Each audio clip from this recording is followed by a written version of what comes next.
Hello everyone, thanks for tuning in. Jacob of Paradox Multimedia here, and welcome back to another Paradox Music Critique. Today we are going to be tackling a long-awaited entry for the Paradox Music Critique series. I say long-awaited by one person, as far as I can tell, who went in, made a petition to have me listen to all of this trilogy. I've listened to the first part. You already know what I'm talking about. We're continuing the Amybelle trilogy, this time for real. I'm not saying it because I thought I was, and I'm really not. I'm sorry, Jack. I made a mistake. He really hasn't bothered me about it since I just thought it'd be funny to mention. Anyways, we're checking out the second part, Metamorphasis 2052. It's spelled Metamorphasis. So yeah, this one is, I believe, longer than Amybelle by a good bit. There's I think a total of like 13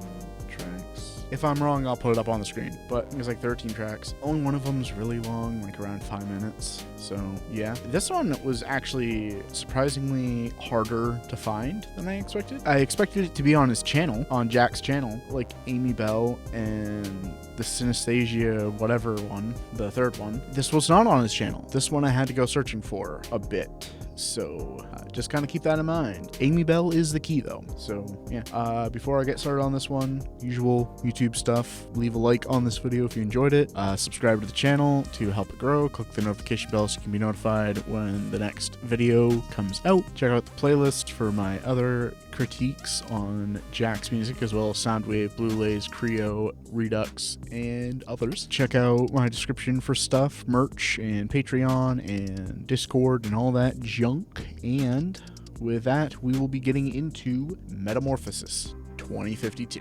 Alright, let's get started with Amybelle's theme.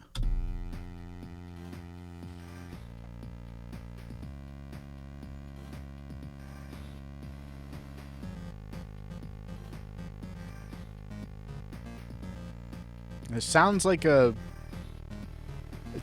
video game song, but for like a goofy villain.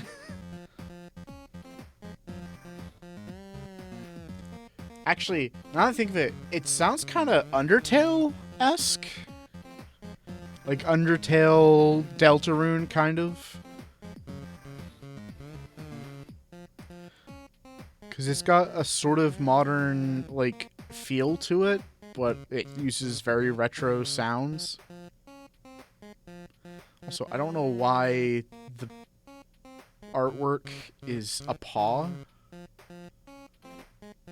At least that's what it looks like to me. It's very low resolution. It's not bad. In a way, the quirks, I think, work well for it. I can vibe.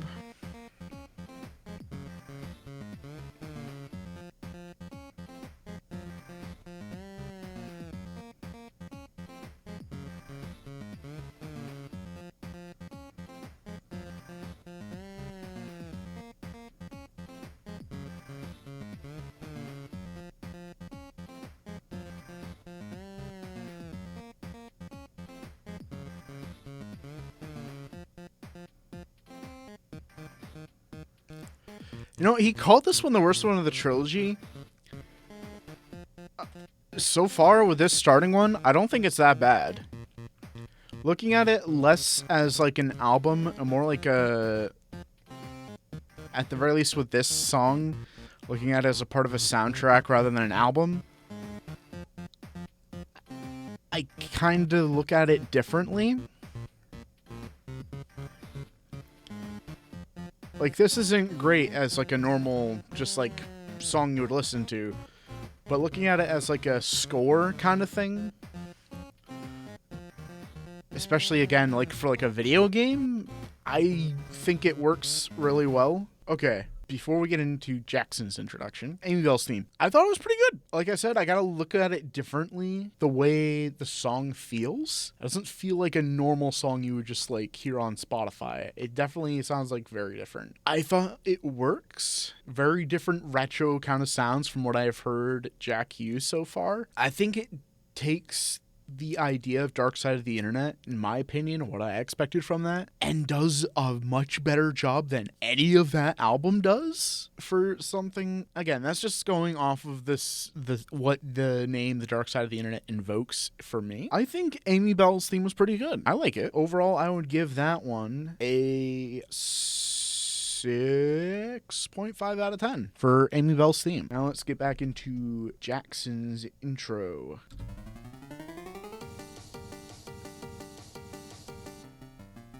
Ooh.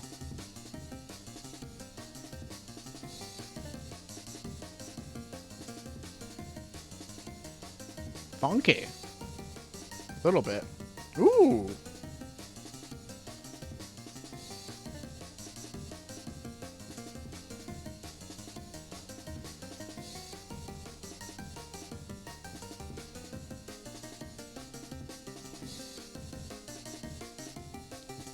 The drums do sound like they could use, like, a limiter on them or something.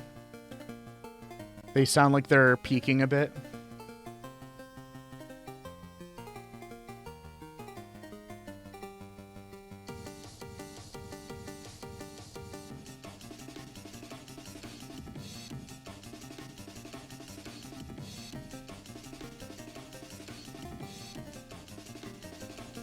Someone ping me on Discord.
So Jack just asked me, like, right as I'm recording this right now, he texted me on Discord asking me which version of this I'm listening to. And he asked if it was the Spotify or the Bandcamp version. I'm not listening on Spotify or Bandcamp. I'm like, whichever one is on YouTube. I did not expect there to be a storyline for this video. Okay. I mean, I'm gonna be doing whatever version is on YouTube. If it's not the version you want me to listen to, sorry, man. Maybe you should have told me or sent me a link before I started when you asked me to do this. Which, by the way, he didn't ask me to critique it. He more was, like, wanting me to listen to all of them and see what I think on them. He was like, you don't have to critique it. Again, like a little petition thing. But, like, I may as well get some content out of it, am I right? But yeah, Jackson's introduction. That was very, very fun to listen to, I will say. I saw him say that this is the worst of the trilogy, and I'm like, oh no. Amybelle was iffy, and this is the worst one. But so far, with the first two songs, I actually kind of like it. I'm surprised. Not surprised that, like, Jack made something good. It's not like, oh, Jack, you suck. Don't clip that out of context. Do not clip that out of context. I can see him now clipping it, putting it on his channel. Paradox MN hates Jack the Hack or something dumb like that as like a joke, obviously. Yeah, so far the first two tracks, I kind of like Metamorphasis. This is pretty cool. Which the next track is called Metamorphasis, but we're not talking about you yet. Jackson's introduction. I will give that a 7. I'm going to give that a 7 out of 10. We're going up. Let's see what I think of Metamorphasis.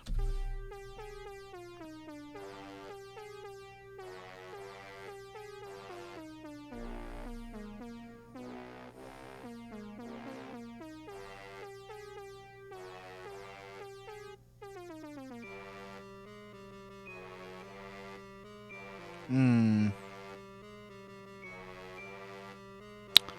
You know, after I just like spoke very highly of the other two tracks, this one's making me feel a little silly. Not gonna lie.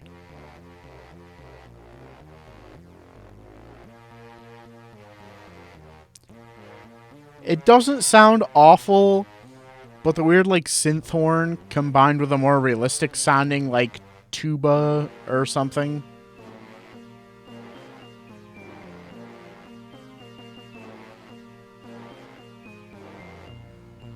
Oh no. Please tell me the rest of the album isn't like this. I liked that part. Metamorphasis. Don't think very highly of that. That I would give a 4 out of 10. I don't like the Metamorphasis there. I feel like it was one way too short, but also a blessing that it was short because I don't know if I could have handled a couple minutes of that. That one, the sound of the two different like brass, especially the synth brass and the more realistic brass, don't really like that. It was like one little bit that I thought was cool, and that was like towards the end when it was neither of those sounds. So yeah, let's check out this next one, The Waltz of Emptiness. Intriguing. Hmm?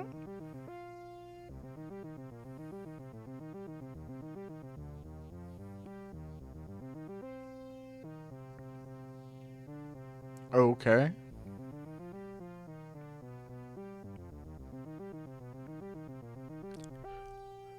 With the sound and what he's playing here, for some reason, giving me some slight like uh Dracula like pipe organ vibes.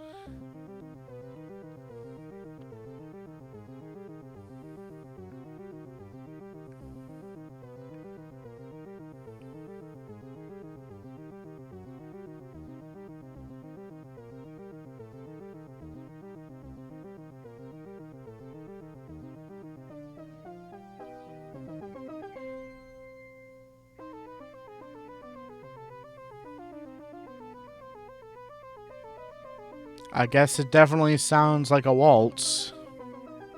Not that I'm familiar with waltzes, but it definitely has that kind of sound. Bum, bum, bum, bum, bum, bum, bum.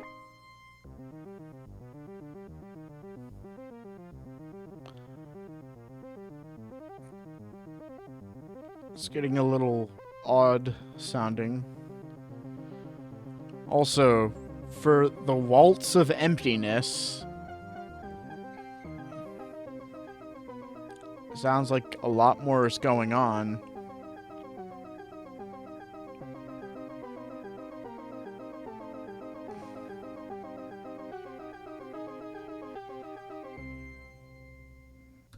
Okay. Waltz of Emptiness, not bad. I don't hate it. I do think it could be better. Sound choice was good, but it sounded a lot like you just kind of used one synth for most of it and just kind of went like used different parts with it, but like on the same thing.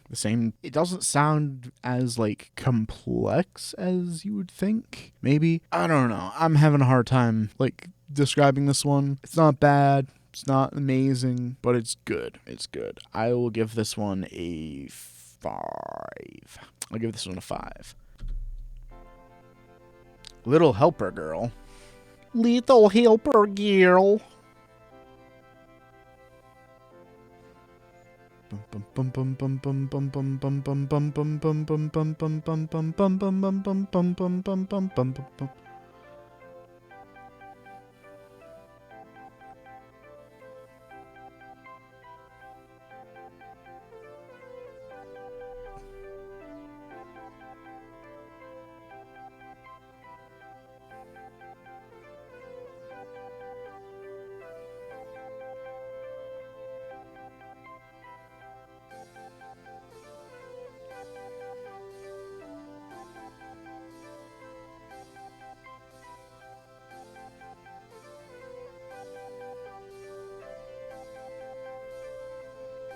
It's got a weirdly uplifting kind of vibe to it. Are we gonna have, like, a build-up here? Because that's what those claps sound like to me.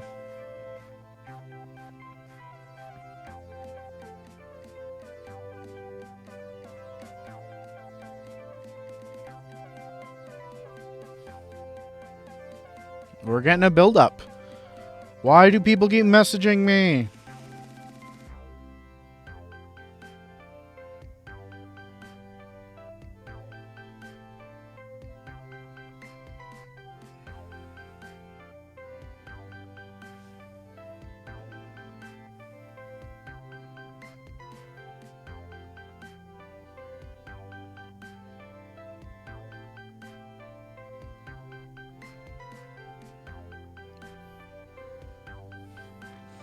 So he sent me a link to the Bandcamp one.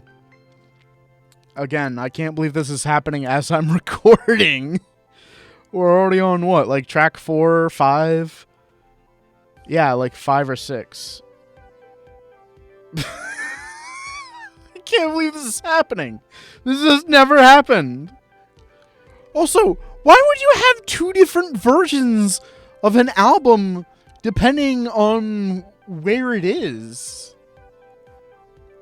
Why would the Bandcamp version be different from the Spotify version? Unless, like, he put Bandcamp out first and then, like, made some changes before it went out on Spotify. I don't know. I feel like the build-ups aren't necessary in this. I am still listening and paying attention to this.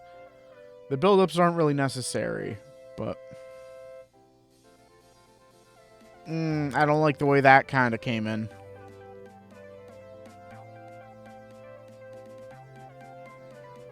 This is like, what, the 3rd build-up?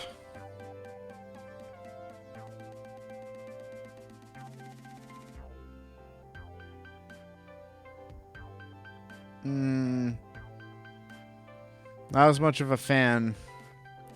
Also, it was nice when he was sticking to the kind of retro vibe, but trying to bring in more modern electronic music elements here, I don't think works. Like a build-up and a drop, the drum sound choices here, I'm a big fan of that, really. I do like that he let that high note just kind of like ring out. But that one, what was it again? That was, I completely forgot the name of the track. Hang on.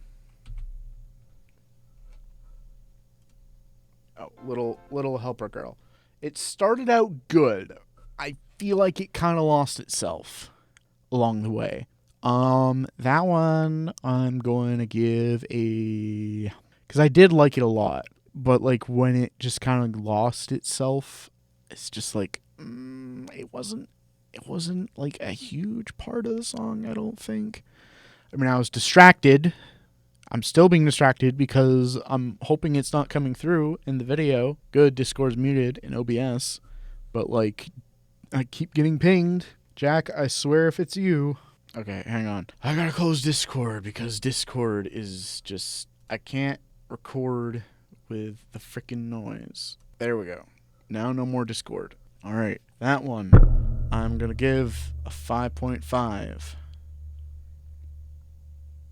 Anyways, I gave Little Helper Girl a score. Now let's move on to Purple Mascara.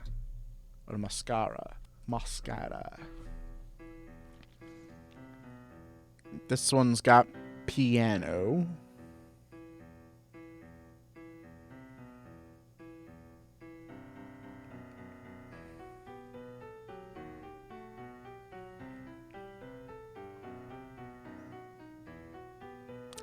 This feels very out of place for this album so far.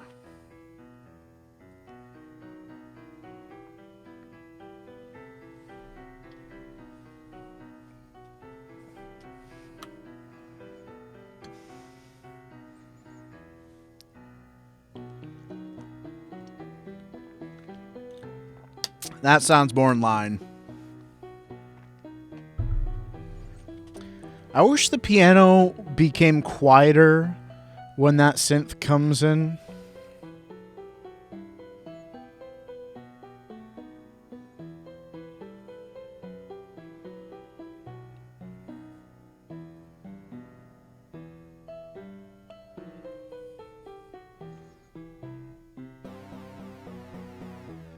Mm-mm. We're not a big fan of that. Didn't need that. Even looking at it from like a soundtrack point of view, that's not needed.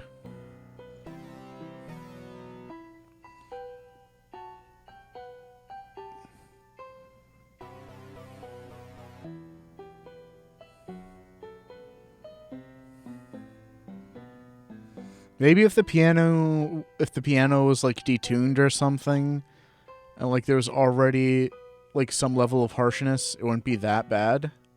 But just like introducing that synth like that, just really... I missed him. There's a fly. I feel like it takes away from the song having that come in.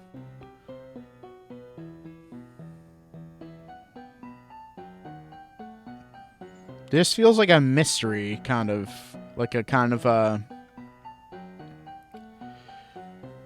a point-and-click adventure game where you're, like, going throughout the spooky mansion, and then someone decides to take some inspiration from Portal.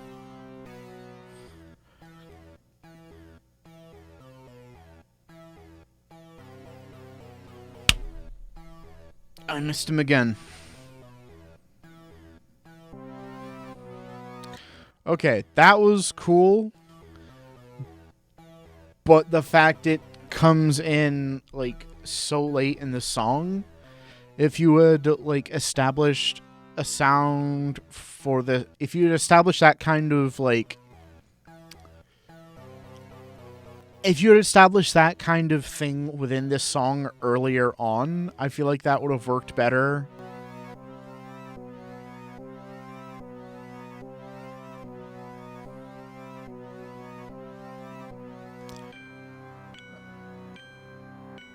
I feel like that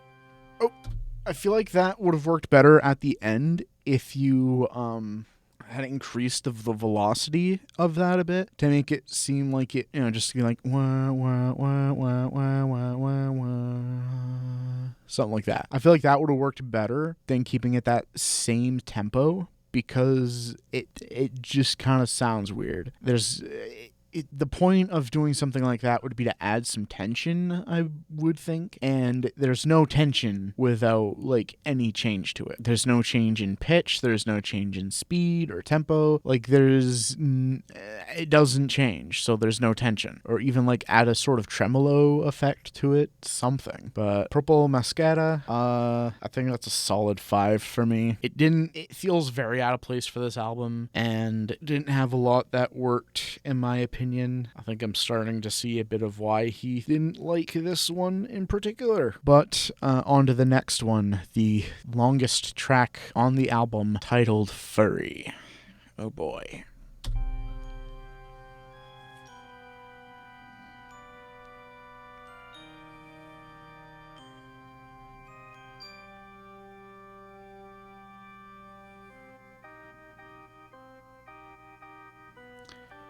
This feels like a weird combination of, like, a dungeon and a carnival.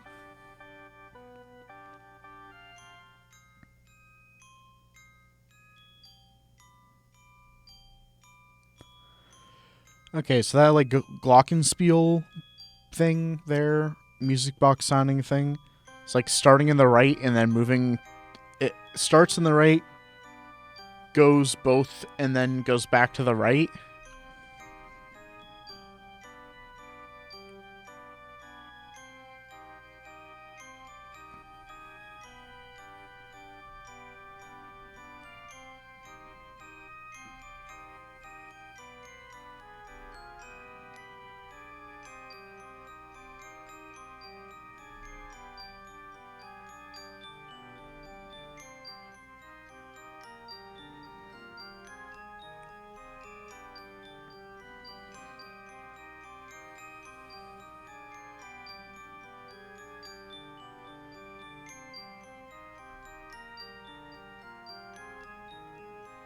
Very interesting that there's no percussion in this.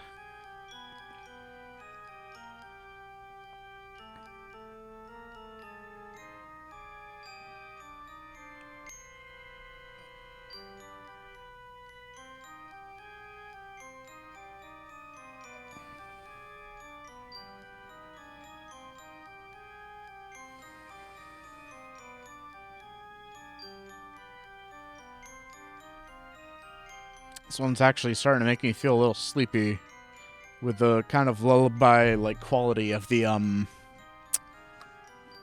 glockenspiel or whatever it is. I don't know what every instrument is. It sounds like a glockenspiel to me. But as I also mentioned, it does sound vaguely music box-esque.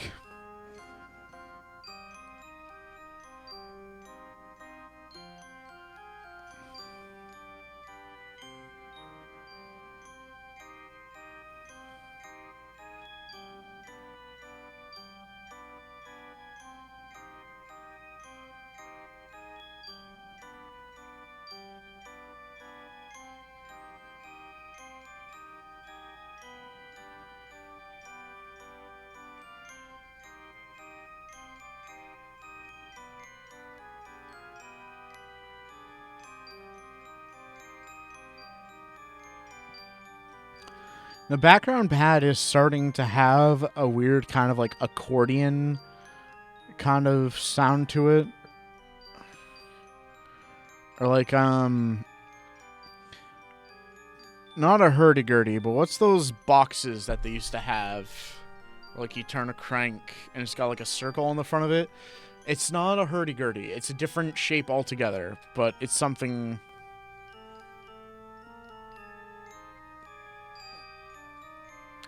It's a really weird thing.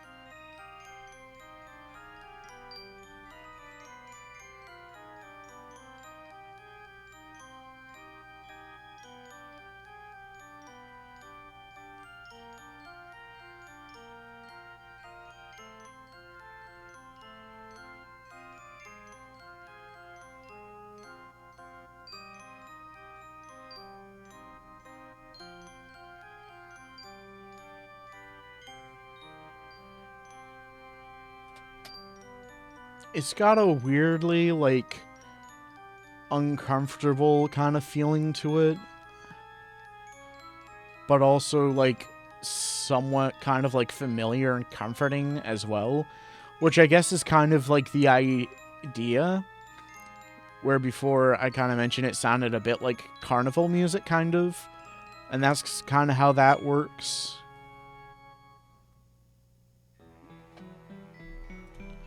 Okay, so before we move on to Paint It Black, Furry did not sound anything like I expected it to.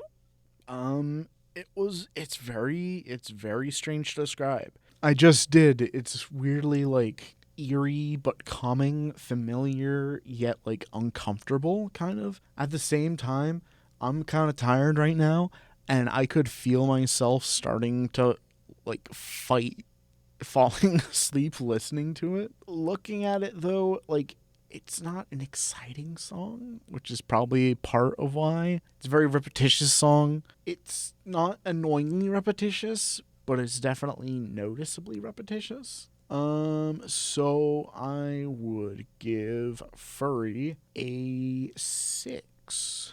We're only about halfway through. Holy crap. Let's paint it black.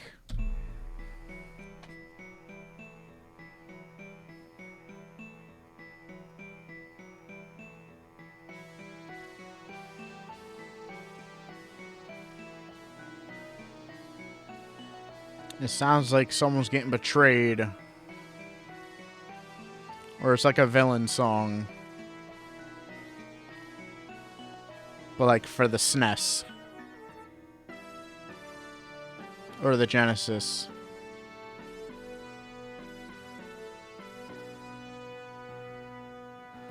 That sounded weirdly patriotic.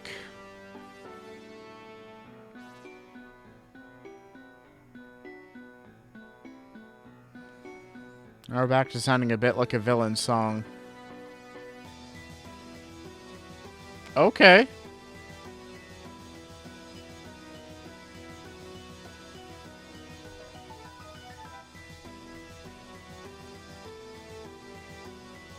You had my intrigue, now you have my attention.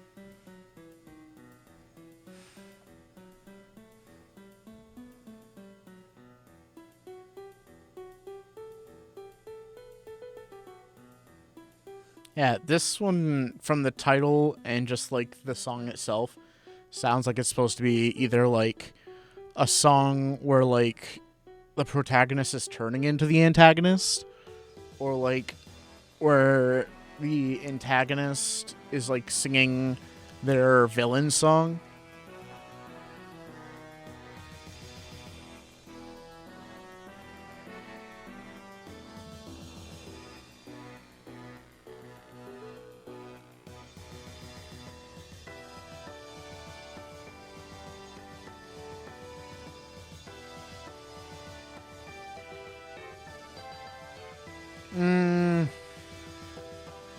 Not sure about that implementation right there.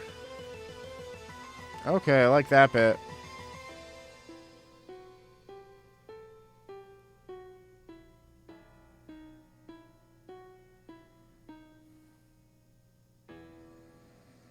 Okay, paint it black. Except for that little smidge there, where that kind of like bell synth came in or whatever. I think that's pretty good. I'm gonna give that one a 6.5 out of 10.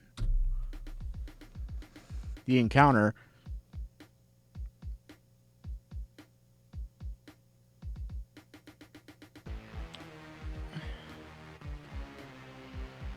This sounds like him to do some kind of attempt on Bowser's theme from Super Mario 64. Though the way the drums were at the beginning, it made me think of that, and also for some reason like Omori. Though I think this came out before Omori did. I don't remember when Omori came out. How many years ago was that? Anyways.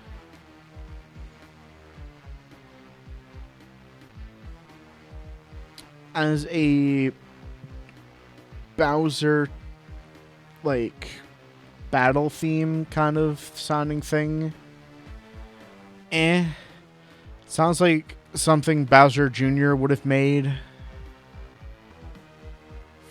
for, like, himself and the Koopalings. Yeah, I'm not really a fan of this one.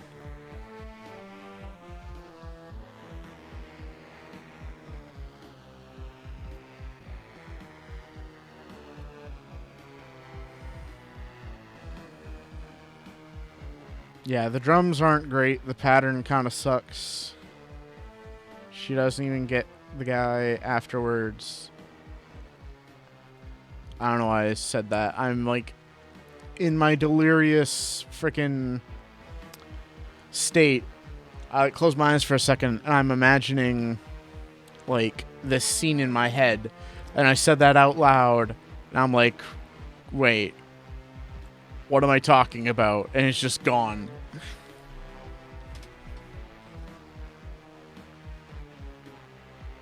Like, I guess, trying to rationalize whatever was going on in my head, I guess I thought she doesn't even get the guy. I think in my head there was, like, some weird kind of chase scene going on. You know when you, like, listen to music and like you kind of close your eyes and let your mind just kind of like do whatever it wants, and you just kind of like imagine this whole thing. I think I was doing that while also being like super tired and like still being somewhat conscious, so like speaking out loud whatever was happening in my mind. But anyways, the encounter. Well, it certainly made me have an encounter with almost sounding completely insane in my own video. The encounter. What would I rate this? I feel like it's just very dissonant, which for whatever it's trying to do, that might work. I personally, though, don't particularly enjoy this one.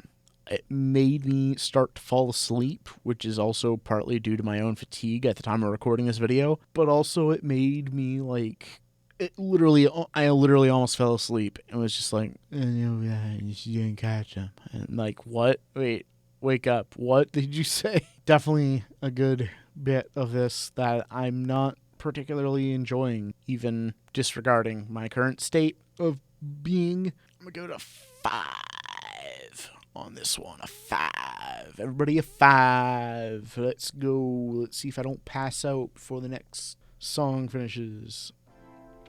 Waveguide interlude. Ooh.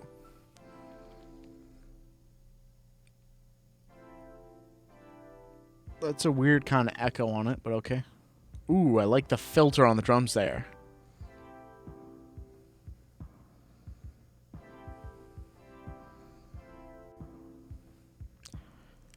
I can imagine this using meow synth. That'd be really cool.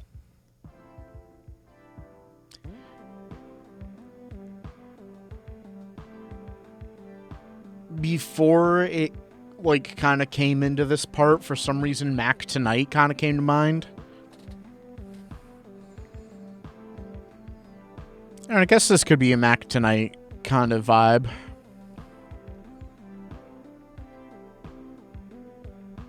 I'd say this works as an interlude. Just like, you know, an intermission theme. Ooh. I like that. That was too short, though. I knew it was going to be short, but I wanted that to be longer. I liked the waveguide interlude. I'm going to give that a 7. I really like that. I want a much longer version of that. That'd be cool. Planes of Existence. Now, between that and between the waveguide interlude and this title, I'm starting to get Adventure Zone kind of vibes, like the Adventure Zone in my head. The Adventure Zone is a podcast. It's the D&D podcast. I would recommend checking it out. Do know that it has a rough start towards the beginning before they really find their footing. Also would maybe recommend being like, kind of consider it on like the same way people generally do M-rated games. You probably should be 18 before you watch it, but if you think you're mature enough and you're maybe like 16, 17, maybe go for it. But I'm not going to tell you should go for it. I'm going to say, like, if that's what you want to do, I'm not going to stop you. I can't stop you. I'm not physically anywhere near you, probably. Anyways, let's check out Planes of Existence.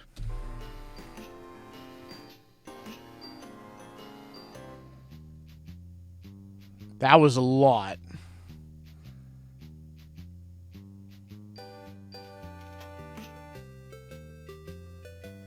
This sounds kind of like an overworld theme that doesn't know what it wants to be.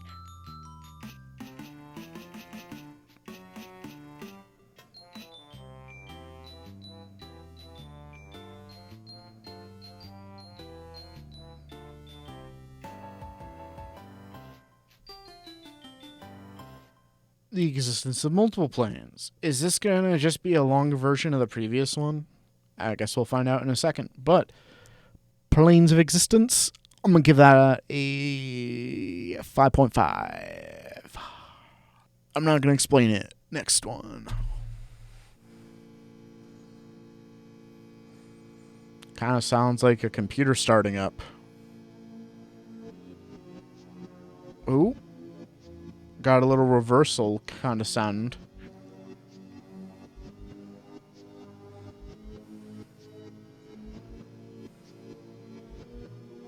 Little analog horror vibe.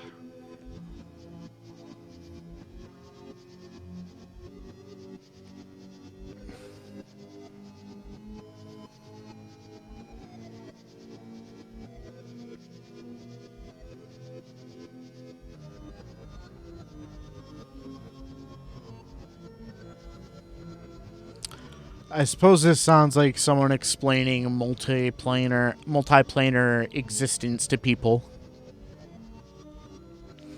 It's like your world and your understanding of the universe and existence as a whole just kind of unravels.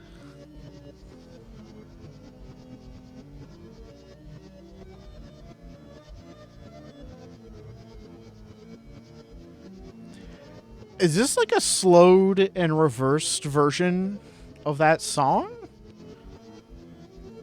I don't know. It'd be interesting if it was.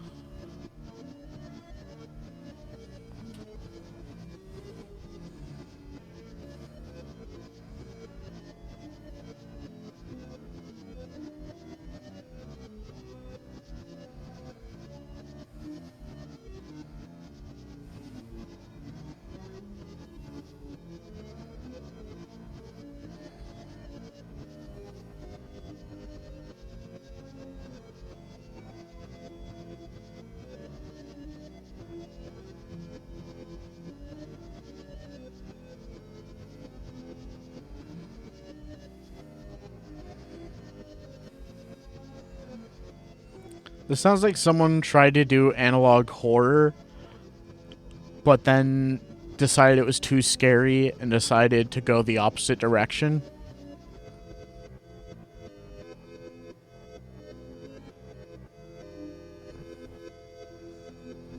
Like a kid-friendly analog horror sounding like thing.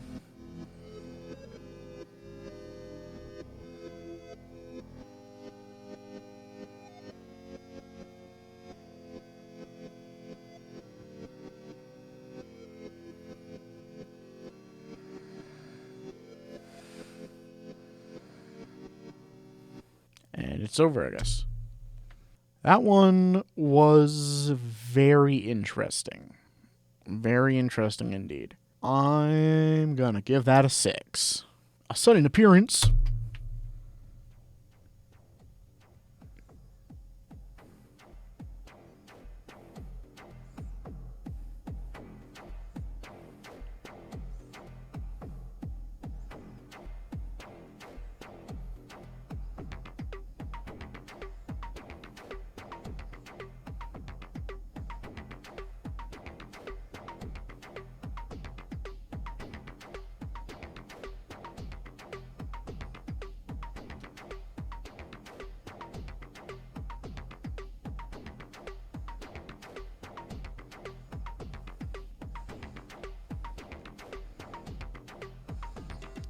It's like that moment when your rival in Pokemon shows up and is like, "Oh yeah, you're weak. I'm gonna beat you.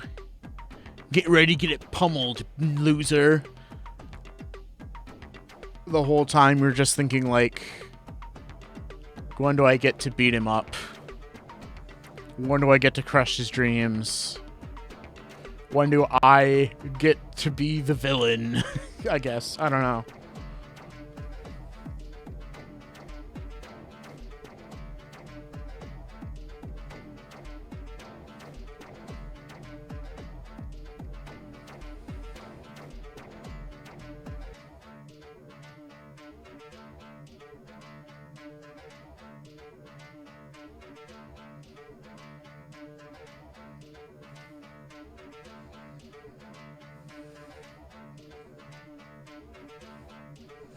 For some reason, this sounds in my head like someone playing an inside-out guitar.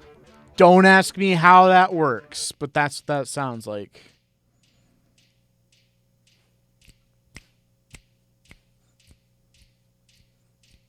Okay, that was the last one, a sudden appearance. I got pretty into that one. I'm gonna call that one a 7. So a lot of like pretty closely scored stuff, but honestly, I actually kind of liked this one. I saw the picture, I saw what Jack said, and I really thought I wasn't gonna like this one. Definitely some that I didn't enjoy, but I think this was really cool. This felt very different from Amybelle. It felt very unique so far from what I've experienced for his music. It definitely feels like that missed potential that I kept mentioning from the dark side of the internet. That's what this feels like. This feels like this is what the dark side of the internet should have been. Like this sort of thing. This was really cool. I like it. I don't know. This is gonna be really weird, Jack. I don't know. I like this one a lot. Again, like not all of the tracks and whatever, but like I think this is pretty good. Not gonna lie. I really enjoyed some of these. Like Sudden Appearance, I liked Wave Guide. I liked Amybelle's theme, Jackson's intro. But yeah, this is a very interesting experience going through Metamorphasis 2052. This also is now 2/3 of the way through the Amybelle trilogy. So at some point, we'll be checking out the other one, the something Synesthesia or whatever. The last one we have to go through is Synthesia. I've been saying like synesthesia, but it's Synthesia, something like that. It's got the weird AE kind of thing in it. This is a better experience than I expected it to be. So, what do you think? Did you enjoy Metamorphosis 2052? Or just Metamorphosis, or whatever the heck you call it? Did you not like it? What did you like and didn't like? What didn't you like? Let me know in the comments below. Also, let me know if there's any more of Jack's music you want me to check out, if there's anybody else you want me to check out, or if you're an artist and you'd like me to check out your music. I will add it to the list and get around to it when I am able to. I do still have a bit of a list to go through. Be sure to check out the playlist to see what I think of the aforementioned Amybelle and Dark Side of the Internet by Jack the Hack, as well as the work so far of Blue Lays, some stuff by Creo and Soundwave and Redux. I've talked about a bunch of music so far, and I'm probably going to talk about a bunch of music in the future. Also check out my music on the channel and wherever you normally find music. Subscribe to the channel to help it grow. Hoping to hit 600 by the end of the year, but honestly, if I could get back up to around the 540 range, that's about where I started the year, so even that would be great. Check out my merch, my Discord server, my Patreon, and also check out my Twitch. I keep forgetting about that. But yeah, that is pretty much it for this Paradox Music Critique. Hope you have a great day night when you're seeing this, and I'll see you next time. Bye.